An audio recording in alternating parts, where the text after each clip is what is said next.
Hello and welcome back to another edition of the Osceola Seminole Sidelines. My name is Pat Burnham, and I am joined as always on Tuesday by Nick Carlisle and Charles Fishbein coming to us from South Florida. And of course, we've had did not have a show yesterday because usually that is a recap show of the previous week's game. So we had a little longer off weekend, kind of, sort of, because it really was not a slow weekend, particularly on the recruiting front for Florida State. And hopefully it's a sign of things to come on Friday night in Durham, because Florida State has been scoring on the recruiting trail over the last 7 days with the commitment of Mario Nash, which was reported last week.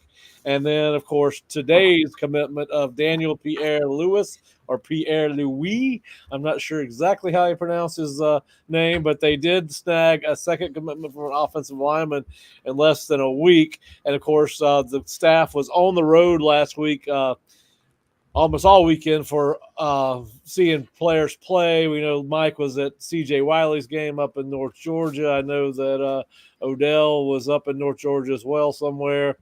They were all over the country, extended offers from California to Florida. So obviously a very busy weekend. But let's start with the new news first. And Nick, you broke it. Tell us a little bit about what we learned today. Yeah, so Loxahatchee, offensive guard, although you and I both think that he'll end up playing tackle in college. Daniel Pierre-Louis committed to Florida State around 1 p.m. this afternoon. That's coming fresh off an official visit to NC State. So if you remember, he visited Florida State officially during the Clemson weekend. He visited NC State this prior weekend. He did say during his official visit to Florida State that he was planning on making a visit to Florida. I have asked him if that visit is still on the cards. He has not gotten back to me yet. Obviously, it's the middle of the school day, so hopefully we'll have more to report then or later. But yeah, this should, for all intents and purposes, unless they're trying to shore things up a little bit more, this should round up the offensive line class for Florida State for the next coming months. Obviously, with the 105 scholarship limit, they may try to shore things up a little bit more. But between Nash committing and Pierre-Louis, you have guys that can play inside and at guard and outside at tackle. And things should be pretty well wrapped up there. Yeah, Fish, we talked a little bit about Pierre-Louis last week, and the last couple weeks, actually, since they started picking up some traction with him. His name, we started hearing his name more.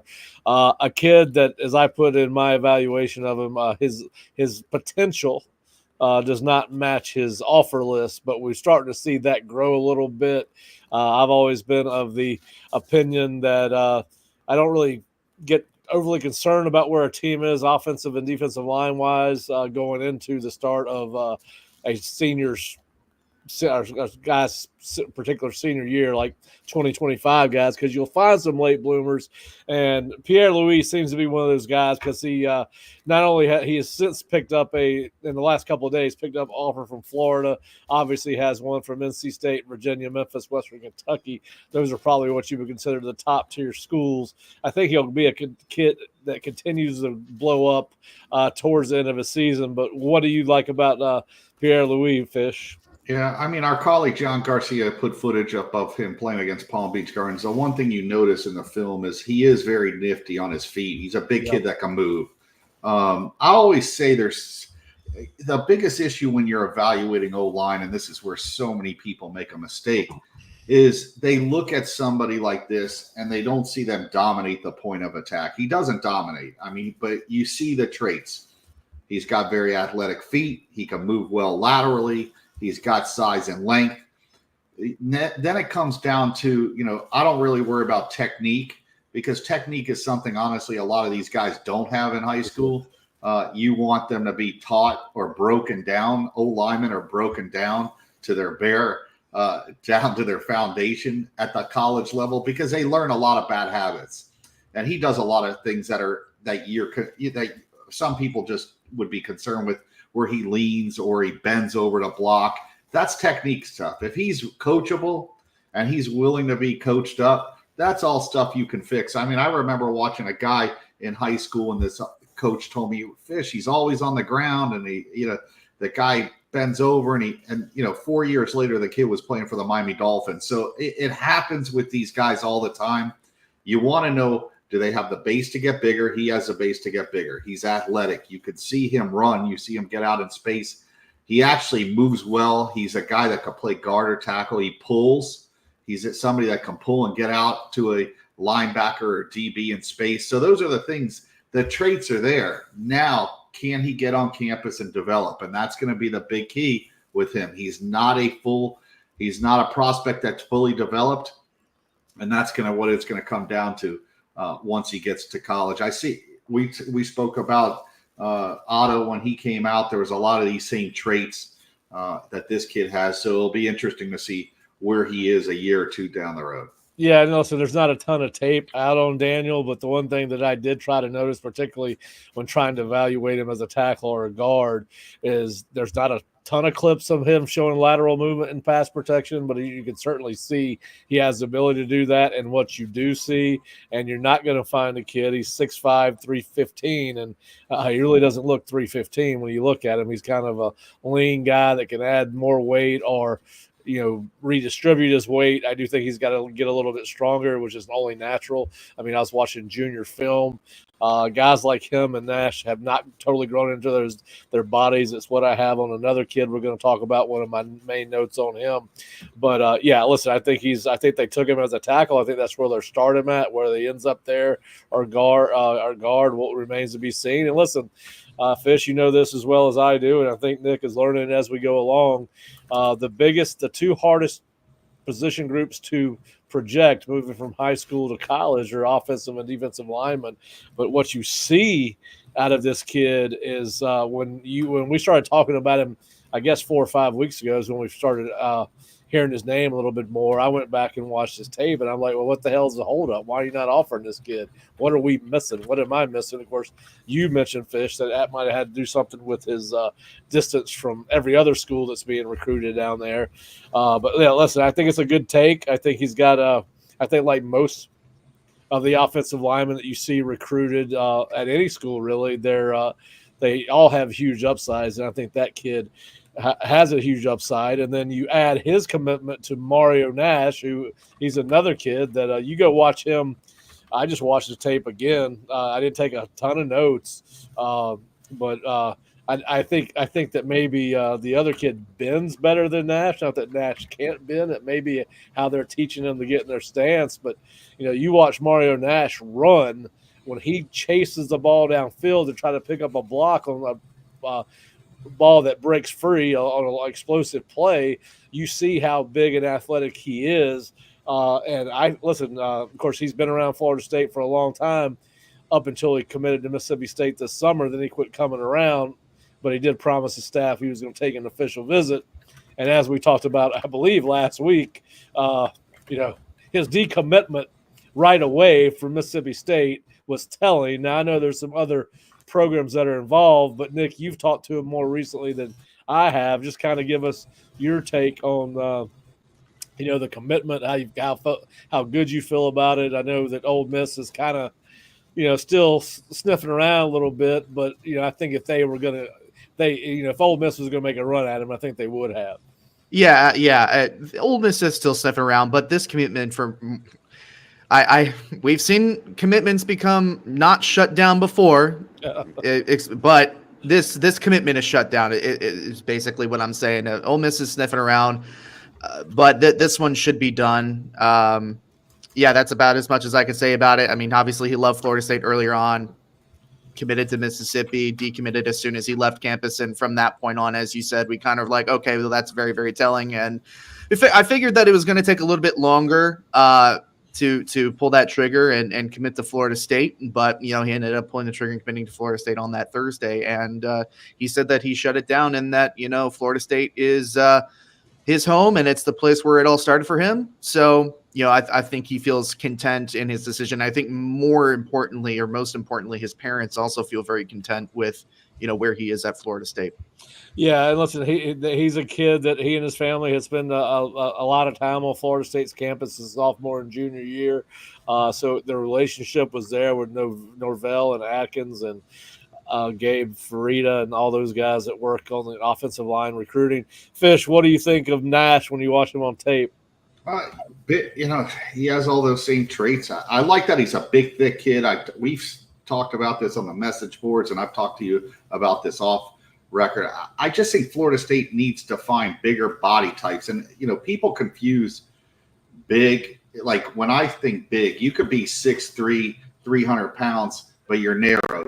I'm talking you want those wide, thick bodies, lower trunks that that a kid could put on the weight and it doesn't look any different than someone else. But he's one of those thick base kids. I think he's going to get bigger, stronger, and he already has all the tools. He's going to take up 2 spots in that O-line when he gets developed. I just think that they have to recalibrate their recruiting with the O-lineman, and this is a good start with someone like Nash. Yeah, and we'll stick on the offensive line. FSU's coaches were on the recruiting trail Thursday, Friday, and probably Saturday of last weekend or this past weekend. And one of the new offers that came out of that weekend or earlier in the week was FSU offered offensive tackle prospect to Kion Whitsett. I believe I'm pronouncing that right. Nick and I were talking about this. Yeah, that's one of those that you look at and you that's a lot of letters. A lot of letters to sift through. Yeah, so I would have to come up with a nickname for him if they're going to recruit him. TK. How about TK? TK works, or yeah. For now. Tay Whitsett. But anyway, listen, he was his recruiting has moved really fast. He was committed to Purdue until this weekend, then committed to NC State, and obviously we'll see how these commitments affect his recruitment by Florida State.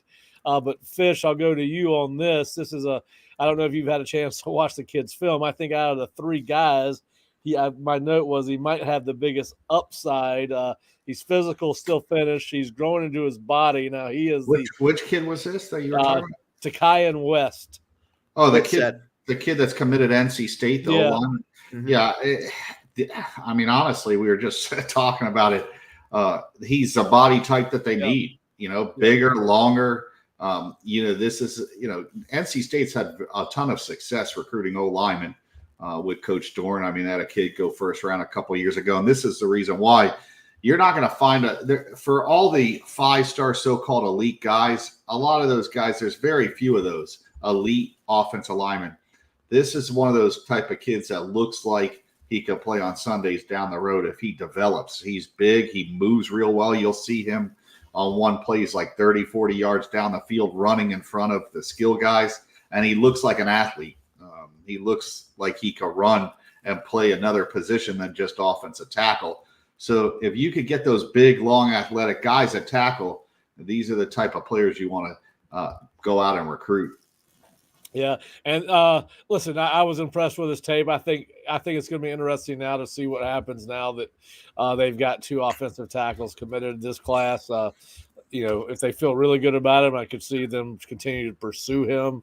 And of course, as one of you guys have mentioned before, since we've been on here today, commitments have a way of changing. So we will see how both those commitments play out. Of course, Florida State did lose. I think we had talked about it on Tuesday, but he decommitted, I believe, that night or on Wednesday night. But Dalen McCutcheon, the wide receiver from Texas, decommits from Florida State, goes to Florida State. We've seen Florida State expand their board at wide receiver. We'll talk a little bit about that. But the guy I want to talk about we'll keep it up front, Nick, and you got an update on Kevin Wynn. Yeah, so there were some whispers earlier yesterday that Kevin Wynn was at USC, and I thought that was a little bit of a weird one because that's so far out of the way for him, and USC has not really been involved with him for much of his recruitment. So, I asked around, and Kevin was indeed at USC taking in the Penn State versus USC game on Saturday. Hard to ask him about it right now, unfortunately, because I think his phone got hacked. He's going through some phone drama or something on Twitter or something along those lines. He is Shannon Sharp, huh? Yeah, something like that. But so Kevin Wynn was at USC. I do believe he is expected to be at Texas versus Georgia this week as well. Correct. you and I are on the same wavelength as this. The USC visit doesn't necessarily ruffle too many feathers. It's very possible that he could have been, there taking in a game. It's not like Florida State was at home this past weekend. So for him to come and visit the Seminoles again. But as long as if you want to take the position of him of being, well, at least it wasn't Georgia, then he, didn't go and visit Georgia that weekend. Who, of course, we've talked about on the show for probably weeks in a row now that Georgia is the biggest threat to flip him. I guess I do believe that he took an official visit to Texas. So, this upcoming visit for the Texas-Georgia game is probably a little bit more interesting, something to keep an eye on. But, so Wynn was at USC this past weekend and not particularly worried about USC, but we'll see how things go. Obviously, he's not done with his recruitment if he's still taking visits elsewhere, which is, if you've been paying attention to the show and basically to the news surrounding him, that's not new news.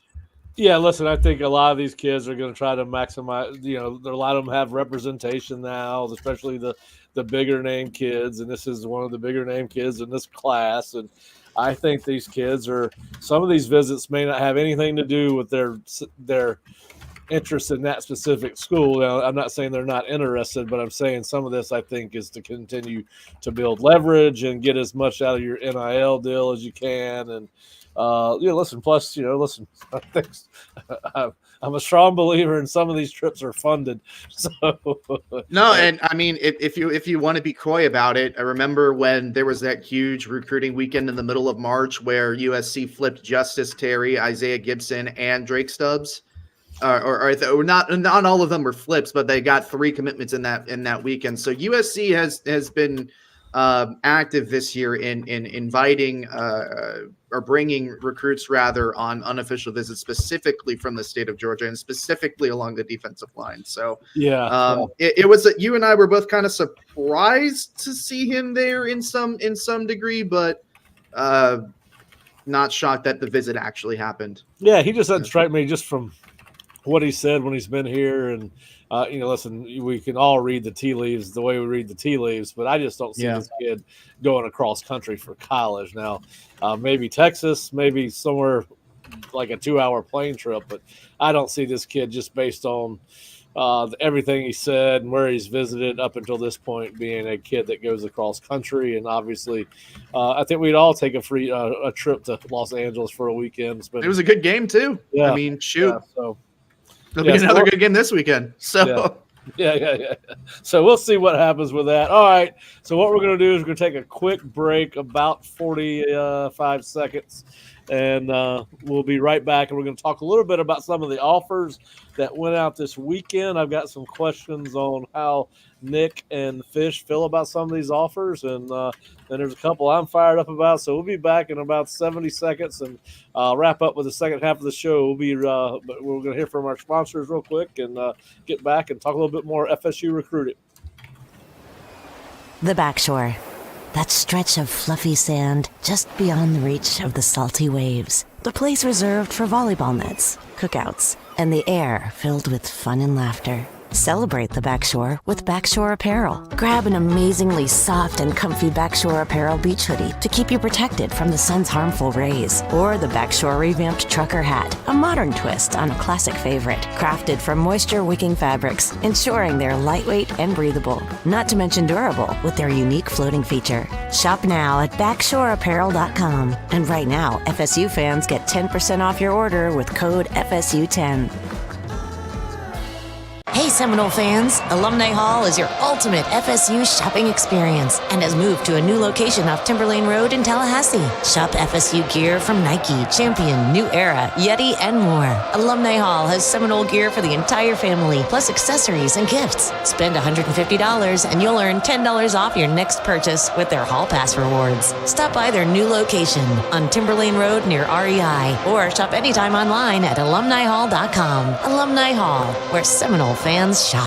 Finding an experienced lawyer you can trust is crucial. With over 50 years of combined litigation experience, the attorneys at Mowry Law Firm are dedicated to providing our clients with exceptional legal services, focusing on car and trucking accidents, premises liability, and wrongful death. Call 904-824-7799, MowryLaw.com.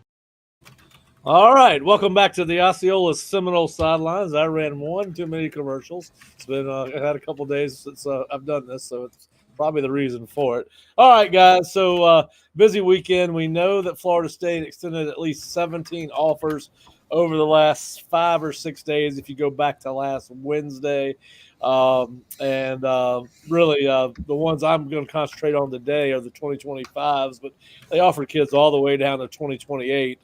Couple of quarterbacks in the 2028 class. It's continued to offer kids out on the West Coast. At least three prospects from California were offered. But let's get into the 2025 kids. We've already talked about the West kid from Antioch, Tennessee. The kid that they offered last, the latest offer, well, up until today, that was a 2027 kid that they've offered today. They offered Chaz Coleman, an athlete. Now, he's listed as an athlete. He plays quarterback in high school and outside linebacker, defensive end. Now, listen, he's a kid that is going to continue to blow up. I believe since the season started, he has picked up offers from Penn State, Ole Miss, Illinois, Pitt, NC State, Virginia, and Virginia Tech. His first FBS offer did not come until May. He's 6'5", 205 pounds. Has thrown for 411 yards, run for 500 in 8 games. But what he is, I think he's just their best player on the team. They play him at quarterback because he can make some plays with his legs. But I think what he is he's a future college defensive end, third on the team in tackles. Not many high school teams anywhere where your starting quarterback is third on your team in tackles, but 13 tackles for a loss, 5 sacks. I think he's being recruited as a defensive end by Florida State. I'm almost sure of it when you look at his film, and then the fact that the graphic that Florida State sent him to go with his offer was outside linebacker, defensive end, body type. It was Amari Gaynor. I would have sent him someone from this particular team, but they sent him a graphic with Amari Gaynor. Listen, I was really impressed with this kid's film, Fish and Nick. What are y'all's thoughts on Chaz? And I'll start with you, Fish, simply because I know that you were watching the tape as we were backstage. Yeah, he's another kid. Looks good, man. Big, long, athletic. I like that you can see him. They kind of play him off the ball, and you can see him run, dropping back into coverage. He's athletic. They do play him at quarterback. He's someone that you're going to have to develop, no question, but the tools are there. The length, the size, the speed. This is someone that if he develops down the road, you're talking another kid with a lot of upside. So I like what I've seen out of him. Yeah, I know Nick and I have tried to reach out to him. We're trying to get confirmation on the fact that they are recruiting him as a defensive end, outside linebacker, but I don't think there's any doubt about it once you go watch your film. But watch his film, his huddle film. His name is Chaz Coleman, Chaz Coleman. He is 6'5", 205 pounds, from Harding High School in Warren, Ohio. And just for a history lesson, Warren, I believe that is where Warren Harding is from, the former president of the United States. So we can get a history lesson in here while we're here. Also, Nick, I know you broke the story on Jayvon Boggs getting offered by Florida State last week. He is a UCF commit, originally committed to Missouri, 6 foot 190. Tell us what we need to know about Jayvon. Yeah, Jayvon is obviously a Rivals 100 member for the 2025 class. He's one of the best wide receivers in the state of Florida, if not the country. Frankly, to be 100% honest with you, Pat, I thought he already had an offer. That's how sure I was that Florida State would have offered a top 100 wide receiver in the state, right? But nonetheless, they extended the offer last week. It's an offer that, he's kind of been wanting. And I'm sure, if you're that big in the state and, you've got Florida, you've got UCF, you've got Miami, you would have wanted that Florida State offer. From my recollection, according to our John Garcia, he is potentially going to be taking a visit on November the 2nd for the North Carolina game. I don't know if that's unofficial or official, but that visit is on the cards. Nothing is confirmed yet. But obviously, this is a ginormous talent, and you can probably guess how I feel about it based on my statement so far. But I feel like Florida State should have offered this kid way back when he decommitted from Missouri, all the way back in like December, March, or December, January, something along those lines. because I think he played in the state title game last year here in Tallahassee and did extremely well. So obviously, wide receiver is one of the positions that Florida State has seen the most attrition in their recruiting class so far this year, obviously with Dalen decommitting and flipping to Texas and Malik more or less flipping to South Carolina all in the span of a couple of weeks. So he's not the only wide receiver that they offer. We're sure we're going to talk about, but he is probably the best one on the board that they feel like they have a somewhat decent shot of getting on campus and trying to flip away from UCF, who's obviously not having the season that they wanted to have. Yeah, it's going around. No kidding. especially the state of Florida, it seems like. All right, so Fish, what am I missing here? I've watched film on this kid. I see some plays, and I'm like, all right, well, I see it. Then there's other plays. I'm like, well, I don't see it.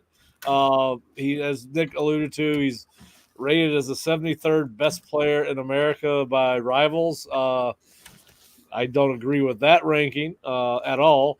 12th best wide receiver prospect in the country. I still think that's a little high.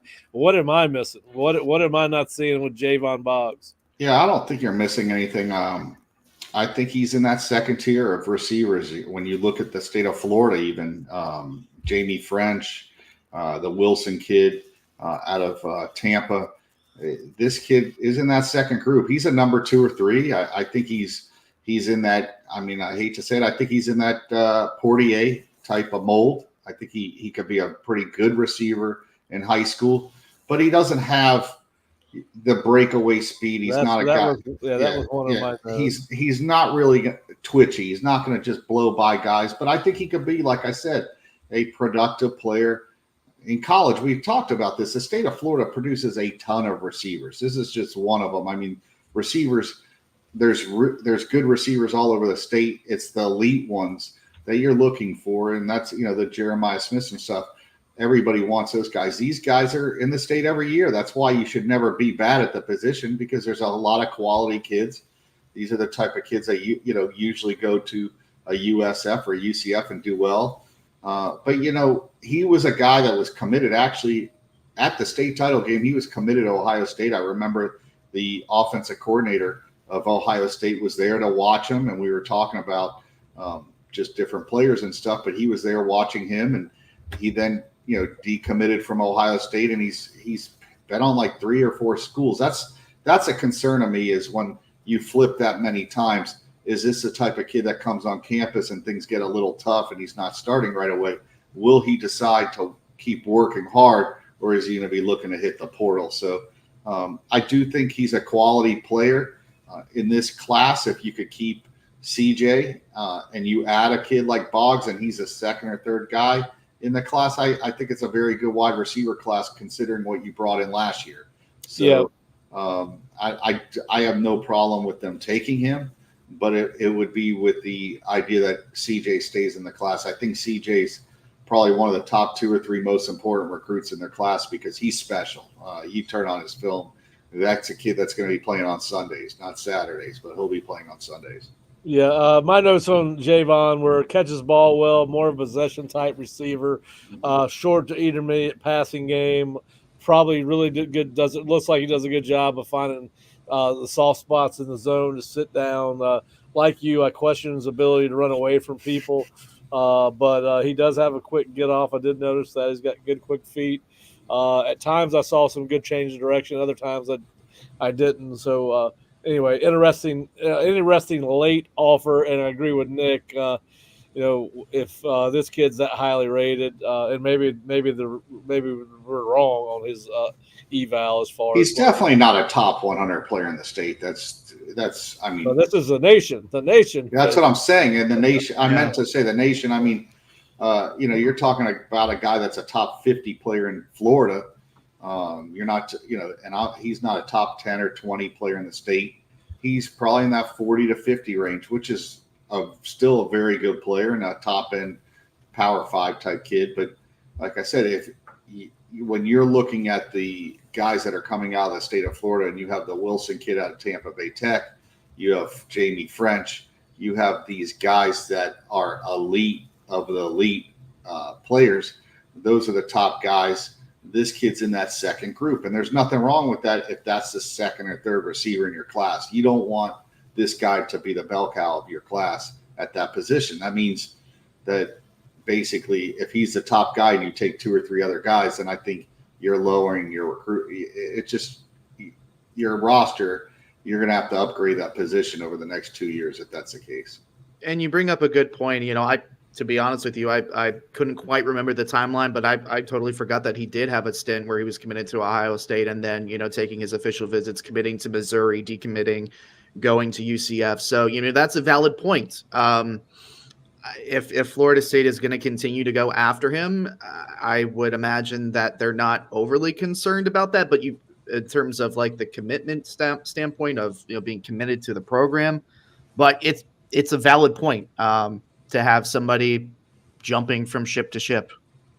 Yeah. So we'll see what happens there. But interesting. Listen, if he gets on campus next week, we'll know that he's serious about Florida State. Or what is it? 3 weeks from now, 2 weeks from now would be the North Carolina game. Something like that. 2 weeks, 3 weeks. Yeah. So we'll see what happens there. But obviously, because of Dalen, as we've seen them do at the defensive end slot, they are deepening their recruiting pool there at wide receiver. Another kid, he's listed as a tight end, but I didn't see him play any tight end on his high school tape, and that's Taan Gela out of Jacksonville Riverside High School. He is committed to Florida, has been committed to Florida since June. Took official visits to Tulane, Wake Forest, Auburn, and Florida this summer. My biggest question, I don't know if either one of you guys have had a chance to watch this film yet. I thought it looks like more like a wide receiver. He's 6'4", he's 210. He does not look – well, listen, they don't recruit tight ends like they used to. He's more of a pass-catching tight end. You don't see him do anything blocking-wise as a unit tight end, either on or off the ball. Doesn't line up at H-back, anything like that on his huddle tape. But Fish, I'm assuming that you've seen this kid since he's being recruited, committed to Florida and a 4-star. What are your thoughts on Taan? I mean, one you can't argue is he's very productive in high school. So I always look at that. He's putting up stats. Once you have Johnny Wilson, you try to replicate Johnny Wilson, and I think that's what they're trying to do is try to get bigger. They need to get bigger as a team. I keep saying this. I just think you saw it last year. Big beat small. Keon and Johnny were able to win a lot of battles when it's 50-50 and you got a guy that's 6'4", 6'5", 6'6" out there. You're going to win those battles more. And the one thing you notice, he plays big, this kid. A lot of tall kids don't have the greatest ball skills or jump real well. He does go up and get the football. You will see his body control when he adjusts to the ball in the air. It's not he's not stiff. It's easy for him to catch those fade routes. You get him one-on-one with the smaller defender. I think it's a battle that he's going to win. He's kind of a hybrid wide receiver tight end. He's just one of these bigger kids, that you will see usually playing in the Big Ten. He doesn't have great speed, but he's big. Guys that are big are able to get separation because of their size. Just getting a smaller DB, you can basically box them out and do a lot of things. I don't have a problem with this. I really think they need to get more guys like this. They don't have a lot of big receivers on their team outside of Hakeem, and maybe CJ comes in this fall, but they just, a lot of the guys they've recruited are very similar in that 5'10" to 6 foot range. They need some 6'4", 6'5", 6'6" guys. Yeah. Do you think they recruit him as a wide receiver or tight end? I think he's a wide receiver, a big flex, guy that you flex out. You could play him some tight end, but he doesn't look like a true tight. Like you look at Landon, you look at Amari, they're big and long. This kid looks like a big receiver that just runs well. Even if he runs in the 4 or 5 range with his size, he's a major mismatch. I mean, it's just, you look, they're trying to play small DBs on him, and he basically just bodies them out on film. And I think he'll have that same success in college if you try to match up a smaller DB on him. Yeah, it's going to. I think he's probably going to be recruited as a wide receiver. I don't know if I'm reading too much into it or not, but the fact that he tagged Dugans on his offer post on Twitter, I think that would suggest to me that he is being recruited at wide receiver. I mean, if you're looking for maybe for Seminole fans who have watched a little bit of Chase Lofton's tape, he's kind of got the similar body type and the similar play style of Lofton, who he's a 6'4", 6'5", 210-pound-ish kid that they can line up in the slot or line up out wide. And he's productive out there. He towers over some of these defensive backs, and, he can be productive in that sense. Maybe he doesn't play the traditional tight end role as you would have expected him to play, but he's one of these, more recent pass catching tight ends. So it's very similar in that aspect. Yeah. Yeah, well, it'll be interesting. He does make a lot of plays. I did notice that on film. He uses his body well to shield off would-be defenders, and particularly versus zone coverage.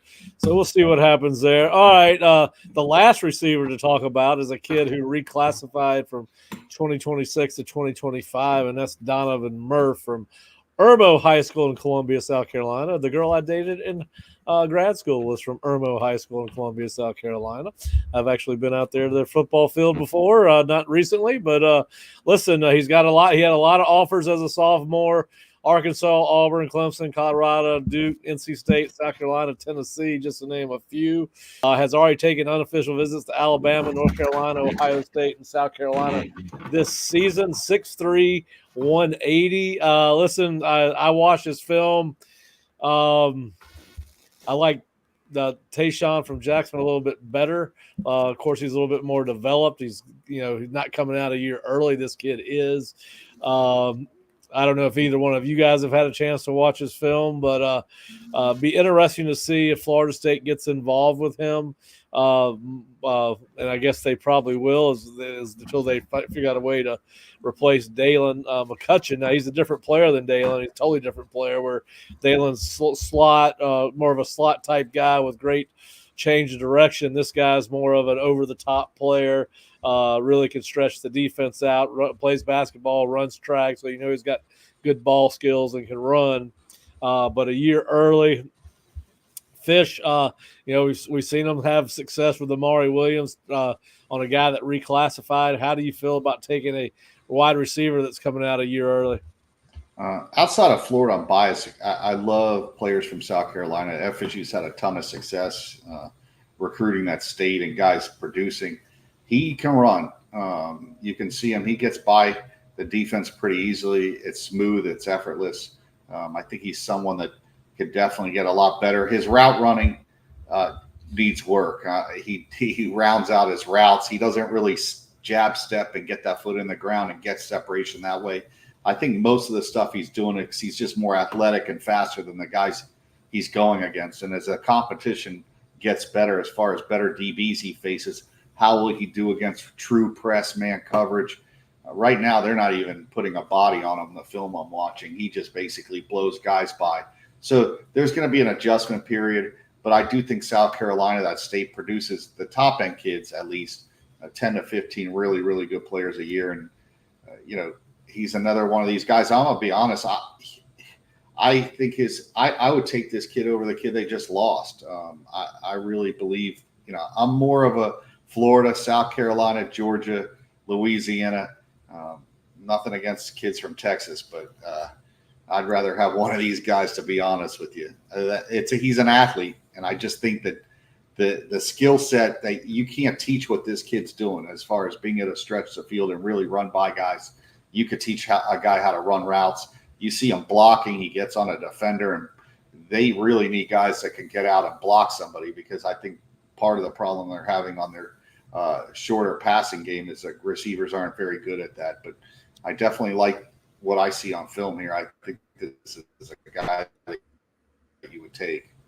Yeah, well, the last guy I want to talk about is a defensive tackle that they offered on Friday from Newton High School in Covington, Georgia. Kid named Chrisan Ingram, 6'6", 285, has been offered by Clemson, Florida, Alabama, Georgia, UConn, and Virginia since the start of his senior season. Has taken unofficial visits to both Alabama and Georgia already. I I had a hard time evaluating his film. I mean, obviously you're enamored by his size. You just don't see kids built like him every day. 6'6", 285, as I mentioned. It looks like his high school plays a two-gap scheme. They play three defensive linemen, and then just both outside linebackers are basically off the ball. There's only three guys on the line of scrimmage. It looks like they're two-gapping, so you really don't get a chance to see how explosive he is off the ball. They're not trying to push. They're not trying to gain ground. They're basically reading two gaps and trying to help the linebackers make the play, obviously. But you do look at his size. You don't find guys that are built like that every day. You don't find guys that have that kind of length, strong lower body. I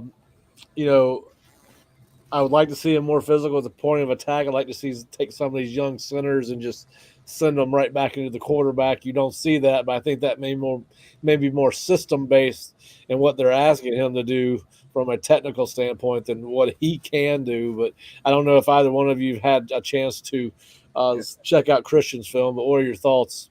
Yeah, I had originally given him, like more of a group of five, lower end power five type grade when I evaluated him earlier this year. You watch him, he does have size. That is one thing. Your brother could tell us more about this than I would know. Is a lot of the times it just looks like he's engaging a guy to basically take them on and allow other guys to be the hero. You just don't see him pull and rip and just yank a guy down and try to really dominate him, the guy in front of him with his hands. He doesn't have violent hands. And I'm not saying he doesn't actually have them, but on film that I'm watching, you just don't see him rip and pull and just tear a guy down and blow through. You don't see those explosive plays, but that may be just what they're asking him to do at this school he's at. I've seen that happen before where guys, you're like, this kid, Cam Irving was like that in high school. And then he got to Florida State, and from the moment he played, I remember Irving playing early on. He was a very good D tackle before he moved to O-line, but you just don't know with a lot of these kids. I've always told you this: O-line, D-line, big, long, athletic. Can they run? Can they move? And are they coachable? And are they willing to get in a weight room? Because a lot of those O-linemen and D-linemen are developmental guys. It's just the way it is, especially at the high school level. They're not really getting coached well. It's not a knock against the high school coaching, but that's just reality. You just don't see the guys that can constantly win those battles play after play. Those are the elite guys, and there's few and far between when it comes to recruiting O-line and D-line. Yeah, well, listen, there's a reason he may turn out to be an All-American because the Lord knows he's got the size to be a good player. We'll see what he turns into in college, but I kind of agree with your assessment. It's hard to really evaluate him based on what they have him doing on the field. And I agree with you. I think it's more of a scheme thing as opposed to a lack of natural football ability or anything like that. But listen, they are trying to find a way to replace Myron Charles in this class, and he looks like a guy that may end up being a guy they bring in for an official visit. Obviously, all this stuff's going to have to happen fast. We're less than 8 weeks away from early National Signing Day, so we'll see what happens there. All right, guys, that's what I had to ask you guys about. Do we have any Knicks, Nuggets, or Fish bits to end the show with? It's been quiet. Apart from, the Florida State coaching staff running off and offering half the country over the bye week, it's been relatively quiet. I do have a note that Chase Linton is more than likely not going to be taking his official visit on November 2nd. I believe that Florida State has either fallen out of the running or they've dropped off from Linton. He's got a final three of Rutgers, Georgia Tech, and Georgia. Now, keep in mind, this is coming off of I believe it's coming off an official visit to Georgia this past weekend. So, look, from the moment that we started, covering this kid, it was with the note that Georgia was heavily in the lead since he decommitted from Rutgers. There's a couple ways that you could think about this, Pat. One is that Florida State has offered so many defensive ends and defensive linemen that maybe they feel a little bit better about somebody else that has been on campus or may be on campus. Obviously, there's Toby Hostrup, there's Tim Griffin, there's Caleb Bell, who was visiting for the Clemson game as well. So they have the board is restocked and maybe they feel a little bit better about somebody else there. Could also be that Linton just didn't get the vibe that he wanted from Florida State when he came here. Obviously, he had set the official visit, so he at least felt a certain way about Florida State before naming his top 3, but I don't think that official visit is happening anymore. And well, I guess the other way that you can think about it is maybe they feel a little bit better about Hilson rejoining the class. Now, maybe that's a bit of a fever dream, but if you want to speculate and read some tea leaves as to why he may no longer be taking his visit, there's an entertaining option for you. Well, it was fun while it lasted with Chase. Yeah. It didn't last very long. No. But listen, I think that could be – I think you could be right. It could be Hilson related. It could be that they've identified somebody else. Like maybe they know something about a Hostrup or maybe a Chaz Coleman. Maybe they've decided to move in that direction for a number of reasons. Or maybe they've reevaluated what they have coming back next year and decided they need to go to the portal for instant help at defensive end, which I think they need to take 2 anyway in this class. So that could have something to do with it. They've got it. I think it's going to be, we'll have this conversation later in the year as it gets closer to the portal opening. But, they've got significant needs that are only going to be filled for next year's roster via the portal and not the high school recruiting class. And defensive end could be one of those spots. All right, guys. Well, that's Fish. You got any fish bits? No fish bits right now. Other than all right. Well, listen. Did you guys have a good football weekend last weekend? I mean, I had a great football weekend. I saw you guys were blowing up the Osceola staff text thread. I tried to stay off it on Saturday so I could actually. It wasn't me. You were on there, buddy. I saw your name a couple times. Mostly, I stay out of that stuff. You're usually the one that gets it going with so and so sucks or so and so's great. So I'll tell you what, Florida State may be really bad this year, but one thing that they're good at is picking their bye weeks, because I think both weeks that they've had bye weeks, so there's been some really entertaining football. So I'm happy. Hats off to FSU or the scheduling beings that be for scheduling the bye week so I can watch Ohio State and Oregon. And Duke used to be a bye week, but no longer, man. I mean, with this kind of season going on, I wish they'd move all games to Friday night. I like the Friday night schedule. I really do. It's the only game in town, and Saturdays are relatively loose on. Without a game, so I think it's going to be. We'll have a good another set of games to watch on Saturdays. Everybody's now getting into the thick of conference play. Listen, this is only Duke's 3rd conference game, and it'll be Florida State's 6th. It's crazy how this is working out.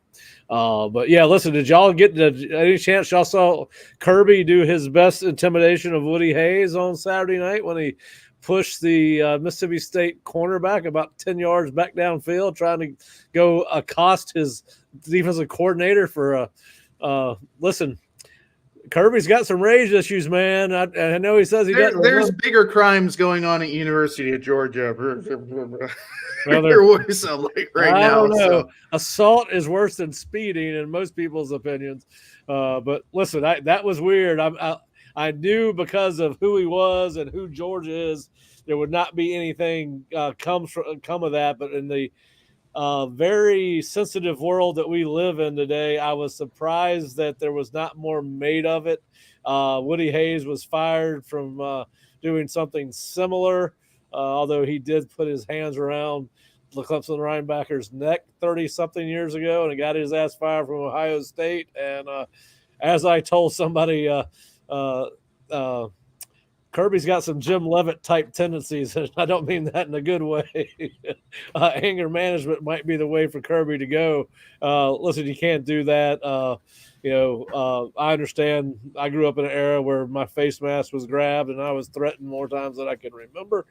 And that was well and good, but we are well past that time. And I'm very disappointed that Georgia, Kirby, or SEC did not take any action on that, whether it be fine, a suspension, but you can't do that. If that had been any other coach in the SEC, if it had been the guy at Vandy, he would have been suspended. If it had been Shane Beamer, he would have been suspended. Listen, the Bills sacked the quarterback yesterday and got a 15-yard penalty for sacking the guy. So I know. I mean, come on. Well, at least the referee should have told him a 15-yard penalty. Listen, he hits Kirby. He hits harder than most of the DBs in college football today. I mean, they'll use that as training tape at Florida State and a couple other schools. Get their DBs ready to go and make a damn tackle. But no, that you can't do that now. And listen, they had two officials right there. And I don't dislike Kirby. In fact, he's generally one of the more entertaining coaches there is out there to watch on the sidelines. I actually like watching Georgia football for his sideline antics mostly because they're mostly humorous and fun. And he is right about one thing. I mean, it is total chaos on a sideline or in a press box on a college game day. Things get said that should never be said in a work environment, and that's just the way it is.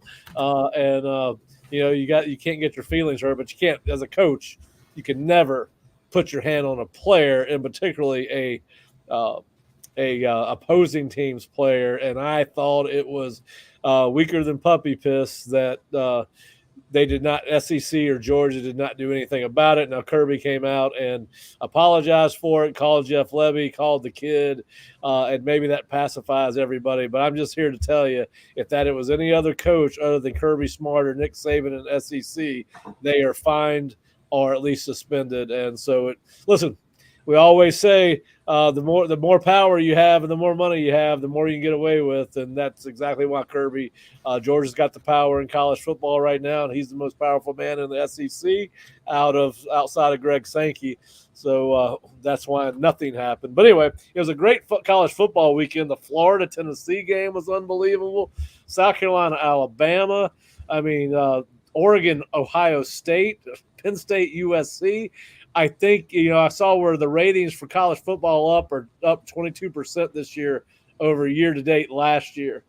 I think a lot of that has to do with the conference expansion and the matchups we're starting to see on a weekly basis. And I think that it will only give these conferences more ammunition for the SEC and the Big Ten, who met last week, to go to 9-game conference schedules to get those television matchups done. Now, listen, does it help Florida State get to one of those two conferences? Because obviously Florida State's selling point to both those leagues is people watch Florida State. Do those new stats coming out and the fact that you could have a Florida State, Alabama, or Florida State, Ohio State, do they make it any more attractive for one of those two conferences to come out of Florida State? We'll see, but certainly good news if you're a college football fan that they continue to become one of the most popular, second most popular sport in America outside of the NFL. But I did not know the numbers were up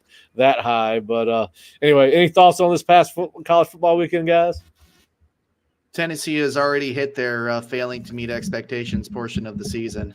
I mean, I don't know what it is about playing Florida where they just have pee dribbling down their leg, but it just happens every year. And the fan in me, the Florida State fan in me, rather, that I suppressed obviously for work, was a little irritated because I thought that Tennessee was more than willing to run away with that game, and they just refused. They just absolutely refused. But listen, Tennessee. And I had this argument with my brother this past weekend.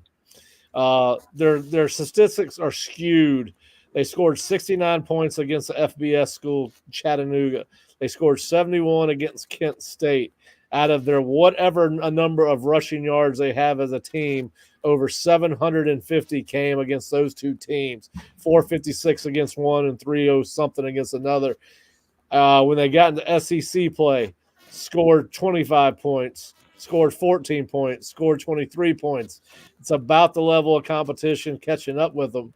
And I think that's another reason we need to get away from all these FCS games that give people over-exaggerated wins that they don't – listen, these kids are making too much money. These coaches are making too much money to be given a gimme like that. But they're beating up on the little kids is what Tennessee is doing. And now they're playing the big boys, and Florida really should have won that ball game. Yes, they should have. I mean, some of the mistakes they made in the first half of that ball game, now their road's gotten a little bit tougher because now they're out without Graham Mertz for the rest of the year. So, but yeah, Florida blew it big time against those guys. And of course, Tennessee's got Alabama. They'll probably score 50 against Alabama. Alabama can't stop anybody right now. Tennessee's one of those teams that sees the Gators and just something happen. It's truly one of those things that, I was talking to a friend of mine before the game. I'm like, man, 15.5 seems like a lot, even against Florida, because Florida, they're not good, but they have played. They're consistent week in and week out. They're not a terrible team. They're just not good to beat the teams in the SEC this year. I think if they played in the ACC, the Gators could possibly have a winning record. It's just but like you look at Tennessee, like Florida, you're like, oh, they're going to blow them out. In Tennessee, they see Gators, man, and they just, they're not good against the Florida Gators. It's been Pissed like down the leg. They pissed down that leg for 20 years, man. Spurrier gave them PTSD. Oh my God, he did. All those years he's been beating up on them, and of course now he's beating up on his own team. I heard him on a radio show today talking about, well, maybe if we get these balls in the end zone, we won't have to worry about a 12-man penalty on a special team. Hey, Billy Napier should just come out like the coach of West Virginia today, where he came out and he was like, hey, at least the games are fun. I mean, that's what the guy said. Hey, the games are fun. We're losing, but hey, man, we got another night game this weekend. Guys keep coming out here. Come get drunk with us. There is a little something to that because – man, some of the games that we've had to watch this year have not been fun. So he's not 100% wrong. Well, this will be a barn burner on Friday night. Two of the worst third down offenses in all of college football. Duke is ranked 127th in third down conversion rate offense, and Florida State's 128th. You're saying is quite the case play test. Play the under. Yeah, play the under and play the rushing game. Florida State might actually be able to get a rushing game going against Duke. I'm serious. That's the one stat that stood out to me about Duke as I've gotten into my research this week. But yeah, third down. Whoever wins first down and wins third down, or the combination of the two, is going to win that ball game on Friday night. There's no doubt about that. But, I like Florida State's chances going into this game. I actually feel relatively decent about it. Obviously, the 0-22 all-time record kind of helps your confidence, I would hope, but Yeah, listen, I'm leaning towards picking Florida State to win this game. I've got to finish my scouting report, and then I will officially we got to make our decision on Thursday this week. That's right. We're less than 48 hours away from having to make our decision on this game. Because I keep on forgetting it's a 24 full. We lose a whole day. All right. Well, y'all gonna watch any ball tonight? We got Troy at South Alabama, Kennesaw State at Middle Tennessee, and Louisiana Tech at New Mexico State. I don't know which of these games has me more fired up. Nico Maricol plays for New Mexico State, and he got lit up last week. It's one of the hardest hits I've ever seen. Oh, at Jacksonville State, yes, he did. I do not know how he got up and continue to play, and he wasn't concussed because he got laid out. I didn't realize that's where old the kid from New Mexico, the kid from Vandy played last year for old Jerry Kill. Oh yeah, that's why Jerry Kill's at Vandy, and he brought that kid along with him. But New Mexico State was good last year. They are the total opposite that this year. Jerry Kill wins the ball games. Most coaches. Oh my God, it's a crazy. He's a hell of a coach. Yeah.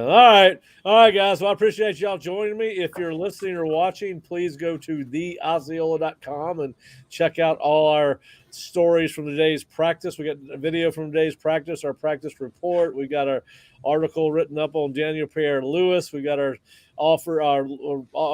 article written up on the 6 new offers that were extended to 2025 kids over this past 4 or 5 days. And there were another 11 kids from 2026 through 2028 that were offered. There's a new offer that went out today that we have not written up yet. We will put that on the board later, 2027 kids. So got plenty of time to get caught up on that. But please go to theosceola.com or floridastate.rivals.com and check us out. And then we will be back on Thursday for our Duke preview show. We will have Connor O'Neill, I believe, from the Duke site joining us to talk a little bit about what he's seen from the Blue Devils through his first 6 games this year and see what he thinks they're thinking about Florida State. But we'll be back on Thursday at 3 o'clock. Everyone have a great day. Nick and Fish, I appreciate it, boys. Take it easy. All right, y'all have a great afternoon.